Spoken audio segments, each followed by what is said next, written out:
எல்லாத்தையும் விட சிறந்தது யாவார்க்குமா பிறருக்கு இன்னுரை தானே. என்னது?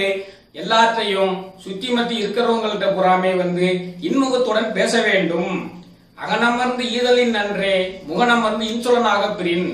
நீ உள்ள மகிழ்ந்து கோடி கோடியா ஒருத்தனுக்கு கொடுப்பதை காட்டிலும் முக மலர்ச்சியோட அவன்கிட்ட அன்பா பேசுறது அதை விட சிறந்ததுன்னு வள்ளுவர் சொல்றாரு. அதைத்தான் திருமூலருமே யாவார்க்குமா பிறருக்கு இன்னுரை தானே, துன்பப்பட்டு வருத்தப்பட்டு இருக்கிறவங்களுக்கு ஆறுதல் சொல்லும் முடிவாக உங்களுடைய பேச்சுகள் இருக்க வேண்டும், இனிமையாக இருக்க வேண்டும். அல்லவை தேய அறம்பெறகும் நல்லவை நாடி இனிய சொல்லின்.